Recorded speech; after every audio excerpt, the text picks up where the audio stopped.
সোনামণি আমাকে কিস দাও তো, আমাকে কিস দাও, আমাকে কিস দাও। আমি তো তোমাকে কিস দিয়ে দিলাম।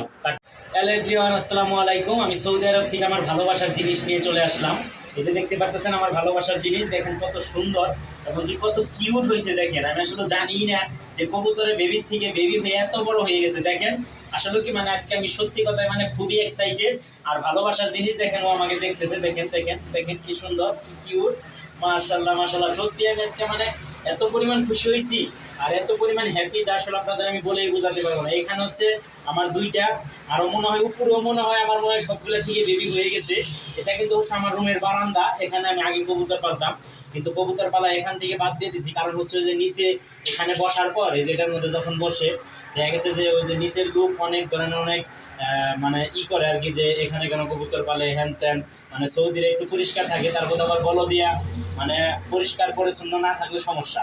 আমার এখানে নিচে অনেক কাঁচরা হয়ে গেছে, আমি এটা পুরাটাই ধুইছিলাম, পুরা পরিষ্কার করে দিয়েছিলাম, কিন্তু তারপরেও দেখা গেছে কবুতর এখানে এসে ডিম পারে। আসলেও মানে এই ভালোবাসার জিনিসগুলো এত বড় হয়ে গেছে এবং কি ও দেখেন আমার কথা শুনে, আমি কথা বলতেছি কথা শুনতেছে। মাশাআল্লাহ কতই না কিউট। কেমন আছো তুমি? তুমি কেমন আছো?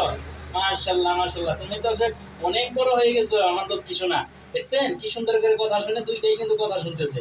আর দেখেন এই যে কি করে, দেখেন দেখেন। সত্যি মানে আমি আজকে খুবই এক্সাইটেড এবং কি খুবই খুশি। আলহামদুলিল্লাহ মাশাআল্লাহ, আপনারা যাই বলেন অবশ্যই কিন্তু সবাই কিন্তু মাশাআল্লাহ আলহামদুলিল্লাহ বলে যাবেন।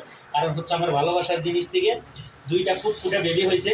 সবাই ভালো থাকবেন আর আমার এই ভালোবাসার জিনিসগুলোর জন্য সবাই দোয়া করবেন। সবাই সবাই ভালো থাকবেন। আসসালামু আলাইকুম, আল্লাহ হাফেজ।